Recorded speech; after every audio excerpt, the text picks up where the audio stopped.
Hello सत श्री अकाल सबको। तो चलिए आज की वीडियो देखते हैं। आशा है कि आपको पूरे पिछले वाले समझ में आया होगा और आप देखे भी होंगे। ठीक है, देखिए आपको आज मैं ये बताने वाला हूँ बीटी टॉक्सिन के बारे में। ठीक है, यानी ई टॉक्सिन के बारे में बताऊँ। सबसे पहले आपको याद रखना है, यहाँ देखने आता है मोस्ट, याद ये रखना है मोस्ट बीटी टॉक्सिन जो है ना वो इंसेक्ट ग्रुप स्पेसिफिक होता है। ये अच्छी तरीके से आपको पॉइंट रहे, यानी एक कहने का मतलब क्या है, ये कोई पार्टिकुलर इंसेक्ट पर नहीं करता, बल्कि एक इंसेक्ट का ग्रुप है, उस ग्रुप पे क्या करता है बीटी टॉक्सिन अपना क्या करता है उसको एक्ट करता है, यानी वहाँ पे उसका जीन काम करता है। ठीक है, ग्रुप पे याद रखना है, ये क्वेश्चन आ सकता है अच्छी तरीके से। देखिए मेरे वीडियो का आपको देखने का ये फायदा होगा, आपको तो यूट्यूब पे सारा चीज़ मिल ही जाएगा, बट मैं ये भी बताते जा रहा हूँ। एक तो एनसीईआरटी को आपको डायग्राम के रूप में ईजी वे में हमको कन्वर्ट कर देते हैं आपको। उसके बाद दूसरा हम ये भी आपको बताते जाते हैं कहाँ से क्वेश्चन आने की चांस है, तो आपको इससे थोड़ा ज़्यादा याद रहेगा। इसलिए मैं सोचा था ये वीडियो बनाऊँ। आशा है कि आपको समझ में आएगा और इस मेरे वीडियो बनाने से फ़ायदा भी होगा। चलिए देखिए शुरू करते हैं। ये जो बीटी टॉक्सिन होता है, ये टॉक्सिन क्या करता है, कोड करता है कोई जीन का। ठीक है, उस जीन का नाम क्या है, क्राई जीन नाम है। क्या है, क्राई है। तो यानी वास्तव में ये टॉक्सिन को कौन कोड करने का मतलब क्या, कोई मतलब पहचानता कौन है, वो जीन है। जीन का नाम क्या है, क्राई जीन है। ठीक है, अब देखिए ये क्राई जीन जो है दो प्रकार का होता है, एक क्राई 1AC होता है, दूसरा क्राई 1AB होता है। Cry 1AC and cry 2AB ये दो है, ये दोनों क्या करता है, कंट्रोल करता है किसको, कॉटन बॉलवर्म को करता है। ये आपको याद है, यानी क्राई 1AC और क्राई 2AB ये कंट्रोल करता है कौन से जीन को, कॉटन बॉलवर्म के जीन जो होता है, यानी वो जो टॉक्सिन होता है उसको क्या करता है, कंट्रोल करता है। ठीक है, दूसरा क्या है, दूसरा याद रखिए cry 1AB, cry 1B control किसको करता है, कोर्न बोर्ड को यूज करता है। ठीक है, यानी ये आपको अच्छी तरीके से याद है, क्योंकि देखिए यहाँ पे आपको यहाँ कंफ्यूजन होगी। ठीक है, क्यों कंफ्यूजन होगी, क्योंकि यहाँ क्राई 1AB है, क्राई 1AC है। देखिए यहाँ पे दो है, यहाँ पे दो है, AC है, AC तो आपको याद रहेगा, AB में कंफ्यूज होगा।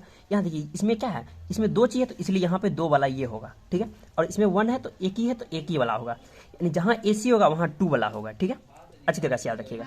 अब देखिए अब ये आपको यहाँ से पूछा जाएगा, यहाँ पूछेगा इस किसको कंट्रोल करता है, कॉटन बॉलवर्म को, तो ये आपको अच्छी तरीके से यहाँ याद रखना है। ठीक है, अब देखिए थोड़ा सा एक चीज और आपको थोड़ा सा यहाँ ले जाता हूँ। देखिए बीटी टॉक्सिन जीन जो होता है ये कहाँ से आइसोलेट किया जाता है, निकाला कहाँ जाता है, ये आपको थोड़ा पता होना चाहिए। ठीक है, तो बीटी टॉक्सिन जीन जो है ना वो बेसिलस थेरोजेनेसिस से निकाला जाता है। ठीक है, यानी बेसिलस थेरोजेनेसिस से क्या कहता है, बीटी टॉक्सिन जीन को वो क्या कहता है, आइसोलेट किया जाता है। अब जब इसको आइसोलेट कर जाने के बाद क्या किया जाता है, उसको क्या कहता है, क्रॉप प्लांट में जो हमारा फसल है उसमें क्या कहता है, इंट्रोड्यूस कर दिया जाता है।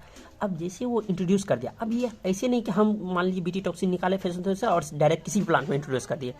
बाद बाकी हमें क्या करता है, क्रॉप को भी चॉइस करना पड़ता है, वो जीन किस पे जीन डिपेंड करता है। ठीक है, किस में हम उस जीन को इंट्रोड्यूस करें, तो वो किसके से भी डिपेंड करता है। एक तो हमको ये ध्यान रखना है किस क्रॉप में हम इंट्रोड्यूस कर रहे हैं, दूसरा ये देखना आखिर हम किसको टारगेट कर रहे हैं, यानी टारगेट पेस्ट के बाद देखने के बाद ही हम क्या करते हैं, वो इंट्रोड्यूस जीन को इंट्रोड्यूस करते हैं। तो उसका मतलब आपको यानी यहाँ पे अगर इंट्रोड्यूस करने से पहले क्या क्या ध्यान रखना, एक तो क्रॉप के बारे में ध्यान रखना पड़ेगा, दूसरा क्या है टारगेट, हम किस मतलब जो ऑर्गेनिज्म को अटैक करने के लिए आज सोच रहे हैं, किस इंसेक्ट को मारने के लिए सोच रहे हैं, तो आपको ये सारा चीज ध्यान रखना है। तो आपको अच्छी तरीके से समझ में आया होगा। देखिए आपको यहाँ पे ध्यान क्या रखना है, यहाँ पे ये याद रखना है ये आइसोलेट जीन करता है क्या, क्रॉप और टारगेट पेस्ट से। देखिए क्योंकि आपको ये सब एनसीईआरटी का कुछ मतलब बीच वाला लाइन है, तो आपको बहुत तरीके से बहुत कोई बच्चे छोड़ देते हैं, तो वो छोड़ने से बचिए। और इस तरह की मतलब मैं चाहता हूँ कि आपको जो टॉपिक है मैं पूरी तरीके से करूँगा। अगर आपको यदि वीडियो अच्छा लगता है, तो आप अगर और कोई चाहते हैं कि हमको इस टॉपिक पे आपको हार्ड लगता है, तो आप वो टॉपिक हमें बताइए, कमेंट कीजिए। और अगर भी आपको इसका PDF चाहिए तो आप हमारे इंस्टा ID पे एक बार मैसेज कर सकते हैं, मैं आपको डिस्क्रिप्शन में लिंक दे दूंगा। और यदि आपको किसी भी वीडियो से रिलेटेड, किसी भी चैप्टर से रिलेटेड है और आपको उसमें प्रॉब्लम है, तो आप मुझे ज़रूर बताइए, मैं उसका पूरी तरीके से कोशिश करूँगा, उसका जल्द से जल्द उसका वीडियो को अपलोड करूँगा। Thank you.